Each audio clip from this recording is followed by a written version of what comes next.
300만 원. 퇴직 후 제 통장에서 가장 크게 빠져나간 돈이었습니다. 작년 겨울 아들이 전화했습니다. 엄마 며느리 입원했어. 병원비가 모자라. 저는 묻지 않았습니다. 이체 버튼을 눌렀습니다. 그런데 그날 이후 아들의 전화가 줄어들었습니다. 설날에도 안 오고 제 생일도 그냥 지나갔습니다. 동네 친구가 그러더군요. 요즘 자식들 돈 빌리면 연락 끊는다더라. 저는 아니라고 했습니다. 하지만 밤마다 통장 거래 내역을 다시 열어봤습니다. 그리고 어버이날 아침 초인종이 울렸습니다. 문을 열자 카네이션을 든 아들 며느리, 그리고 두툼한 현금 봉투 하나. 그 순간 저는 이제 와서 형식적으로 온 건가? 그 생각부터 했습니다. 그런데 봉투를 열고 저는 말을 잃었습니다. 그 안에 들어있던 건 돈만이 아니었습니다. 12월의 저녁은 유독 빨리 어두워진다. 박순자 64살.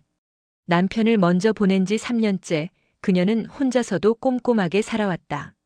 아침이면 동네 한 바퀴, 낮이면 경로당 화투 한 판, 저녁이면 드라마 한 편.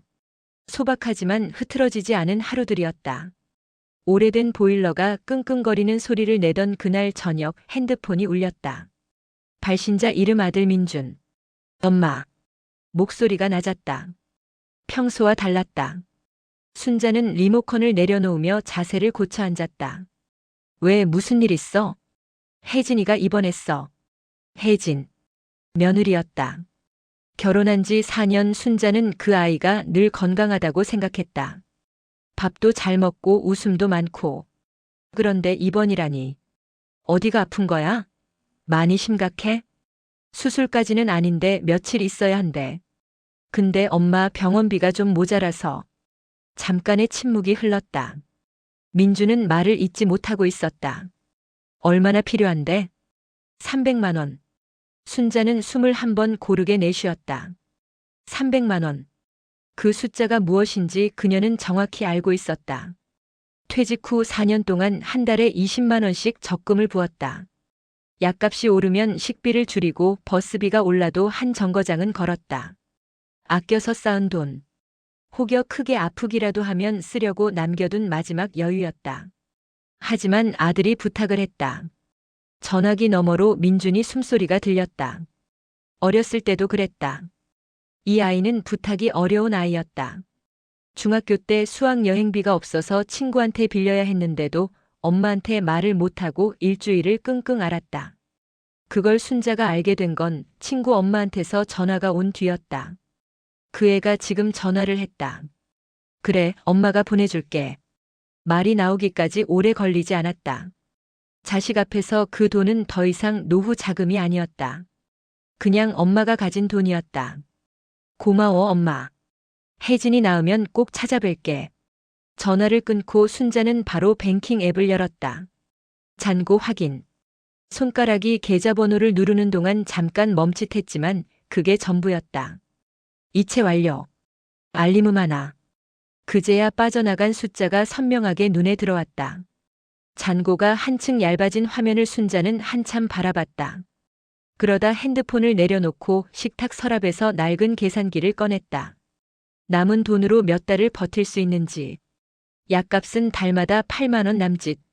전기세, 가스비, 식비를 최대한 줄이면. 계산기를 두드렸다. 숫자가 나왔다. 지웠다. 다시 두드렸다. 몇 번을 반복했는지 기억이 나지 않는다. 보일러는 여전히 끙끙거렸고 창밖에는 겨울 바람이 지나갔다. 순자는 계산기를 다시 서랍에 넣었다. 그리고 혼자 중얼거렸다. 괜찮아. 자식 잘 되면 됐지. 그 말이 진심인지 스스로를 다독이는 말인지 그날 밤 그녀도 알 수 없었다. 일주일쯤 지났을 때 민준에게서 짧은 문자가 왔다. 엄마 혜진이 퇴원했어. 걱정 끼쳐서 미안. 순자는 답장을 보냈다. 다행이다. 잘 쉬어라. 그리고 기다렸다. 전화가 오겠거니 했다.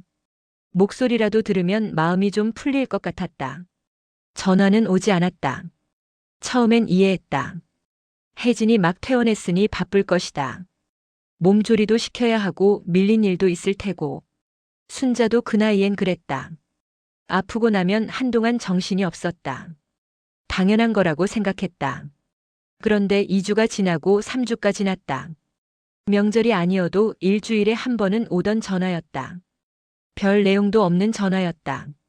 뭐 먹었어? 어디 아프진 않아? 날씨 춥다. 그런 말들.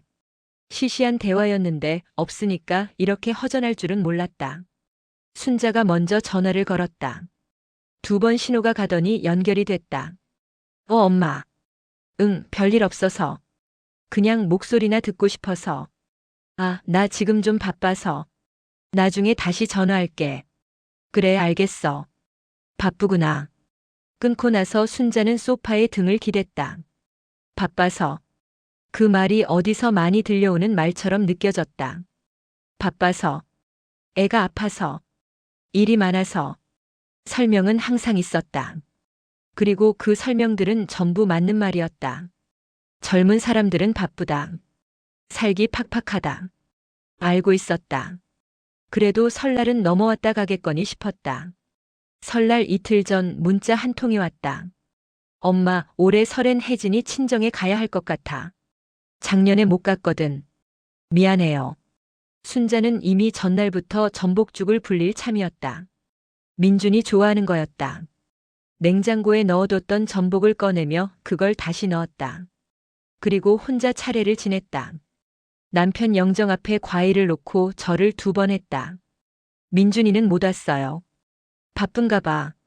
차례가 끝나고 나서 남편 사진을 한동안 바라봤다. 봄이 왔다. 생일도 지나갔다.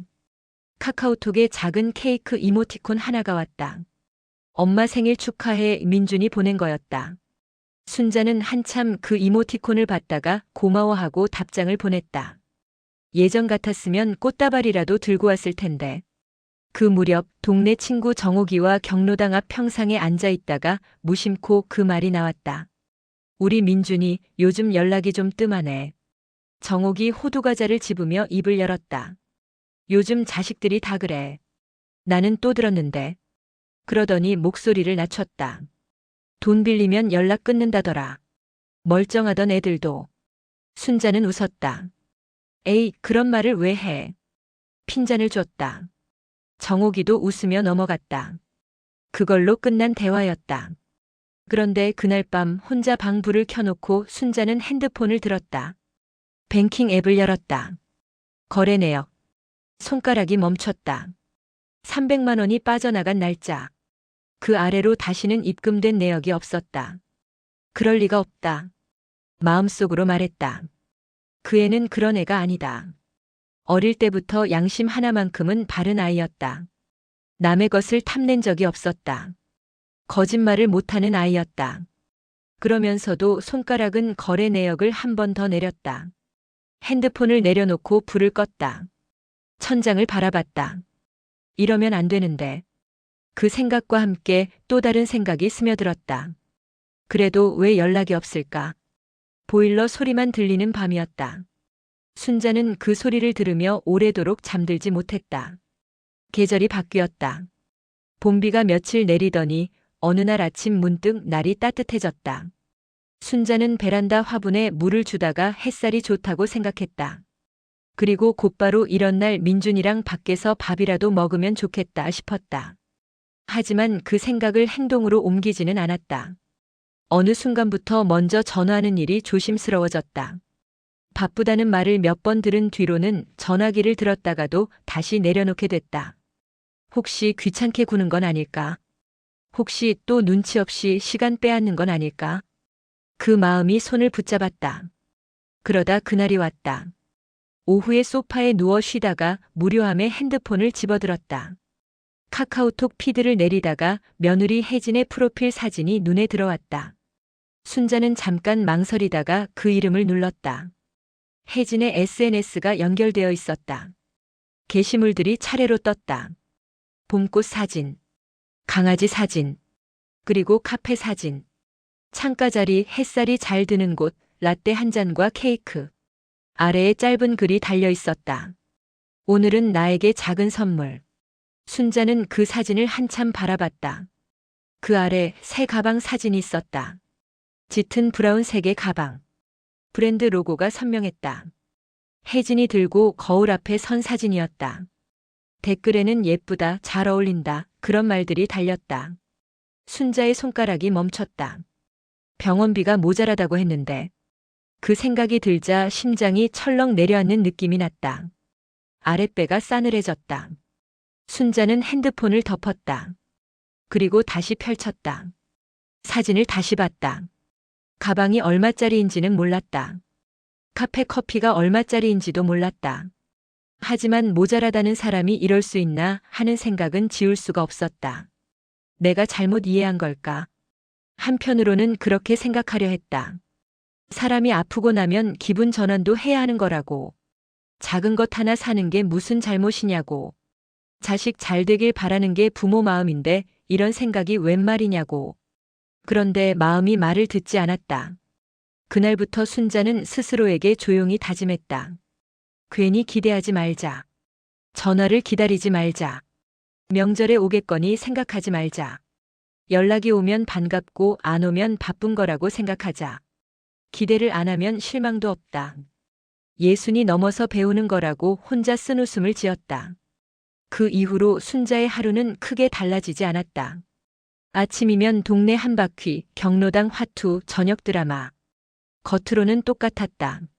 하지만 예전에는 드라마를 보다가도 민준이 좋아할 것 같은 장면이 나오면 핸드폰을 들었는데 이제는 그러지 않았다. 그 작은 습관 하나가 사라진 것이다. 노후 자금은 300만 원이 줄었다. 그리고 마음도 아주 조금 줄어들어 있었다. 큰 구멍은 아니었다. 티도 잘 나지 않는 작은 구멍이었다. 그러나 순자는 알고 있었다. 한번 생긴 구멍은 막지 않으면 조금씩 커진다는 것을. 잠들기 전 남편 영정 앞에 물 한 잔을 올리며 순자는 중얼거렸다. 당신은 어떻게 생각해요? 대답은 없었다.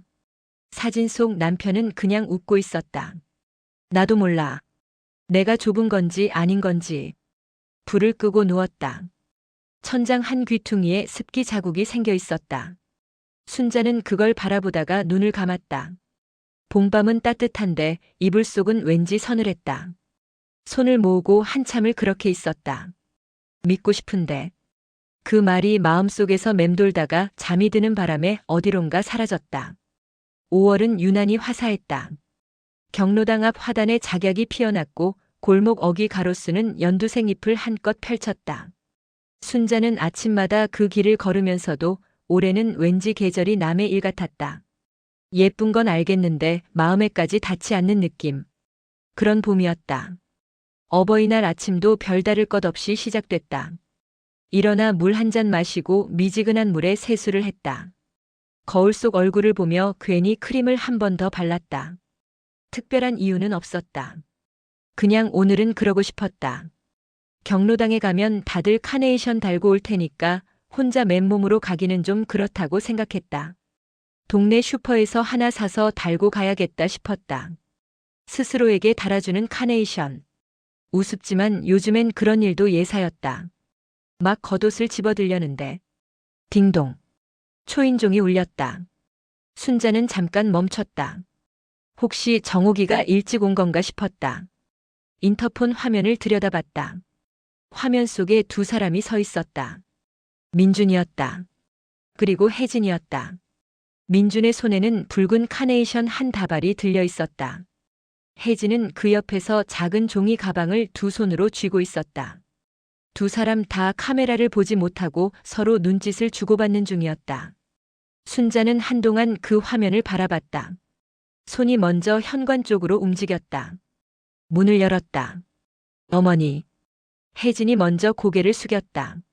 민주는 카네이션을 두 손으로 내밀며 눈을 마주치지 못했다. 귀가 빨개져 있었다. 어릴 때 잘못하고 나서 혼나기 전에 늘 저랬다. 귀가 먼저 빨개지는 아이였다. 들어와. 그게 순자가 할 수 있는 말의 전부였다. 셋이 좁은 거실에 앉았다. 차를 끓이는 동안 아무도 쉽게 말을 꺼내지 못했다. 컵을 내려놓는 소리가 유난히 크게 들렸다. 혜진이 가져온 종이 가방에서 과일을 꺼내 탁자에 올렸다. 귤, 딸기, 포장이 반듯했다. 민준이 먼저 입을 열었다. 엄마, 늦게 와서 미안해. 괜찮아. 아니, 괜찮지 않은 거 알아. 순자는 찻잔을 손에 감쌌다. 민준은 잠시 혜진을 봤다. 혜진이 고개를 끄덕였다. 그러자 민준이 천천히 몸을 앞으로 기울이며 소파 옆에 뒀던 봉투를 집어들었다.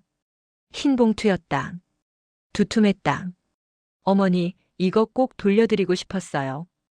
혜진이 두 손으로 봉투를 내밀었다. 목소리가 약간 떨렸다. 순자는 받지 않으려다가 혜진의 손이 너무 단단히 내밀고 있어서 그냥 받았다.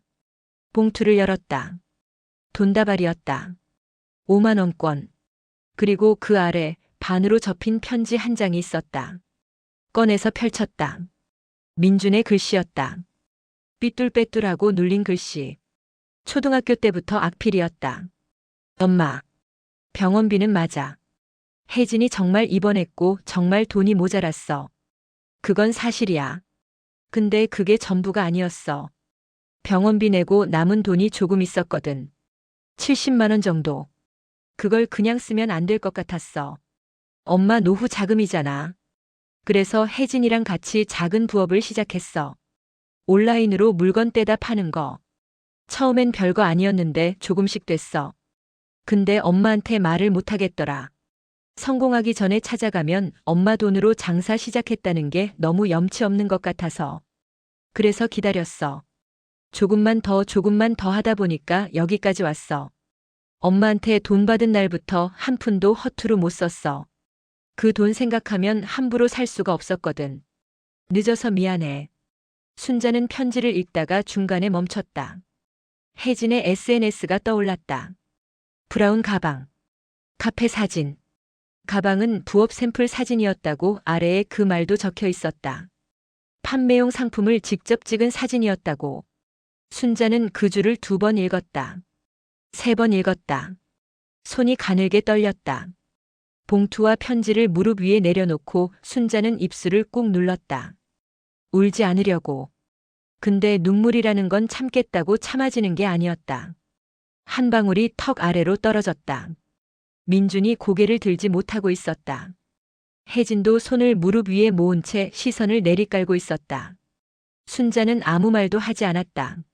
한참이 지난 뒤에야 겨우 한마디가 나왔다. 바보 같은 놈. 민준이 고개를 들었다. 왜 말 안 했어? 그냥 말하면 됐잖아. 목소리가 갈라졌다. 순자는 손등으로 눈가를 닦았다. 창밖으로 5월 햇살이 쏟아지고 있었다. 가로수 잎이 바람에 흔들렸다. 거실이 조용했다. 그리고 그 고요 속에서 오랫동안 닫혀있던 무언가가 스르르 열리는 소리가 났다. 한참을 울었다. 소리내어 우는 게 아니었다. 눈물이 그냥 흘렀다. 닦으면 또 나오고 닦으면 또 나왔다. 순자는 손등이 다 젖도록 눈가를 훔치다가 결국 민준이 내민 휴지를 받아들었다. 민준도 눈이 빨개져 있었다. 혜진은 무릎 위에 손을 꼭 쥔 채 조용히 앉아 있었다. 셋이 한동안 아무 말이 없었다. 그 침묵이 어색하지 않았다. 오히려 오랫동안 쌓였던 것들이 그 고요 속으로 천천히 가라앉는 느낌이었다. 오해도 서운함도 혼자 뒤척이던 밤들도. 순자가 먼저 입을 열었다. 많이 힘들었겠다. 민준이 고개를 저었다. 엄마가 더 힘들었지. 아니야. 순자는 웃었다. 눈물이 채 마르지 않은 얼굴로 웃었다. 너도 힘들었어. 그 무게를 혼자 들고 있었잖아. 혜진이 그제야 고개를 들었다. 눈이 촉촉했다. 어머니, 정말 죄송해요. 제가 먼저 말씀드렸어야 했는데. 자꾸 민준 씨가 조금만 더 하니까 저도 같이 기다리게 됐어요. 됐어. 순자는 짧게 말했다. 이제 왔잖아. 그게 전부였다. 긴 말이 필요 없었다. 잠시 후 순자는 무릎 위에 놓인 봉투를 다시 집어들었다. 봉투를 가만히 바라보다가 그 안에서 돈을 꺼냈다. 5만 원권 다발. 세어보니 60장이었다. 300만 원 맞았다. 민준이 봤다. 엄마, 그거 받아야 해. 엄마 거야. 알아. 순자가 말했다. 그러더니 그 다발을 반으로 나눴다. 150만 원씩. 한 묶음은 자신의 무릎 위에 내려놓았다. 나머지 한 묶음을 민준 쪽으로 내밀었다. 민준이 굳어졌다. 엄마, 이러면 안 돼. 왜? 그냥 받아. 엄마가 다 가져야 해. 나 들어봐. 순자가 민준의 손을 잡아 펼쳤다. 그리고 그 위에 150만 원을 올려놓았다. 민준의 손이 굳어 있었다. 이건 내 시작 자금이다. 민준이 고개를 들었다. 부업 계속할 거잖아. 더 키울 거잖아. 순자는 아들의 눈을 바라봤다. 이번엔 엄마가 빌려주는 게 아니야. 투자하는 거야. 엄마. 투자자는 잔소리할 권리 있어. 앞으로 한 달에 한 번은 얼굴 봐야 해. 그게 조건이야. 민준이 피식 웃었다. 그러더니 눈물을 훔쳤다. 어른이 다 됐는데도 울 때는 꼭 소매로 닦는 버릇이 여전했다. 순자는 그 모습을 보며 자신도 모르게 손을 뻗어 아들 머리를 한번 쓸었다. 마지막으로 그렇게 한 게 언제였는지 기억도 나지 않았다. 혜진이 조심스럽게 물었다. 어머니, 저는요? 순자가 혜진을 봤다. 혜진이 눈을 동그랗게 뜨고 있었다. 순자는 잠깐 뜸을 들이다가 말했다. 너는 이 다음에 잘 되면 나 밥 한번 제대로 사. 어디든 가실 때 다 모시고 갈게요. 비싼데. 제일 비싼데요. 셋이 웃었다. 좁은 거실에 웃음소리가 찼다. 오래간만에 듣는 소리였다. 이 집이 이렇게 따뜻한 소리를 품을 수 있는 곳이었다는 걸 순자는 다시 기억해냈다. 점심은 순자가 차렸다. 냉장고에 있는 것들로 만든 소박한 밥상이었다. 된장찌개, 계란말이, 김치. 특별할 것 없는 반찬들이었는데 민준이 밥을 2공기 먹었다. 혜진이 된장찌개 맛있다고 2번 말했다. 순자는 그 말을 들으면서 생각했다. 이게 다였는데. 이것만 있으면 됐는데. 밥 먹고 설거지를 같이 했다. 혜진이 하겠다고 했지만 순자가 옆에 서서 같이 했다. 좁은 싱크대 앞에 나란히 서서 혜진이 씻고 순자가 닦았다. 별말 없이 그냥 그렇게 했다. 민주는 그 모습을 거실에서 보다가 조용히 핸드폰을 꺼내 사진을 찍었다. 나중에 순자가 그 사진을 받아보니 두 사람의 뒷모습이었다. 좁은 부엌, 나란한 어깨, 흐르는 물소리. 순자는 그 사진을 카카오톡 프로필 사진으로 바꿨다. 민준과 혜진이 돌아간 건 저녁 무렵이었다. 현관에서 인사를 하는데 혜진이 허리를 깊이 숙였다. 어머니, 앞으로 자주 올게요. 그래. 순자가 웃었다. 올 때 빈손으로 와. 얼굴이 더 반가워. 민준이 신발을 신으면서 말했다. 엄마, 나 다음 달에도 올게. 투자자한테 보고하러? 응. 민준이 웃었다. 보고하러. 순자는 엘리베이터 문이 닫힐 때까지 복도에 서 있었다. 문이 닫히고 층수 표시가 내려가고 숫자가 1이 됐다. 그제야 집 안으로 들어왔다. 거실이 아까보다 조금 더 넓어 보였다. 남편 영정 앞에 물 한 잔을 올렸다. 왔다 갔어요. 민준이. 잠깐 사진을 바라봤다. 걱정했는데 잘 컸어요. 우리 아들. 불을 낮추고 소파에 앉았다. 무릎 위에 봉투가 놓여 있었다. 150만 원. 돌려받은 절반. 손으로 한번 만져봤다. 무거웠다. 돈이 많아서가 아니었다. 이 안에 담긴 것들이 무거웠다. 아들이 한 푼씩 모은 시간들, 말 못하고 기다린 날들, 허투루 쓰지 못했다던 그 마음들. 그 무게가 고스란히 손끝으로 느껴졌다. 순자는 봉투를 꼭 쥐었다가 천천히 서랍 안에 넣었다. 그리고 계산기를 꺼내려다가 그냥 다시 닫았다. 오늘은 계산하지 않아도 됐다. 창밖에 5월 저녁이 깔리고 있었다. 노을이 붉었다. 이런 노을을 내년에도 그 다음 해에도 볼 수 있겠다 싶었다. 아들이 한 달에 한 번 온다고 했으니까 그것만으로도 충분히 살아갈 수 있었다. 세상에서 가장 무거운 봉투는 돈으로 채운 봉투가 아니었습니다. 말 못하고 버틴 시간, 허투루 쓰지 못했던 마음, 성공하기 전까지는 찾아뵐 수 없다던 그 고집. 그것들이 쌓여서 만들어진 봉투였습니다. 순자 씨는 그날 밤 처음으로 계산기를 꺼내지 않았습니다. 계산하지 않아도 되는 밤이었으니까요. 혹시 오늘 이 이야기를 들으시면서 누군가의 얼굴이 떠오르셨나요? 말 못하고 버텼던 자식이, 기다리고 또 기다렸던 부모님이, 혹은 오해한 채로 멀어진 누군가가 생각나는 분이 있다면 오늘 저녁 전화 한 통 먼저 해보시는 건 어떨까요? 먼저 거는 전화 한 통이 어쩌면 세상에서 두 번째로 무거운 것일지도 모릅니다. 가장 좋은 무게로요. 영상이 마음에 닿으셨다면 아래 좋아요 꼭 눌러주세요. 여러분의 좋아요 하나가 이 이야기가 더 많은 분들께 닿을 수 있는 힘이 됩니다. 구독 버튼 누르시고 옆에 종 모양도 눌러두시면 다음 이야기 놓치지 않으실 수 있어요. 오늘도 끝까지 함께 해주셔서 고맙습니다. 다음 이야기에서 또 뵙겠습니다.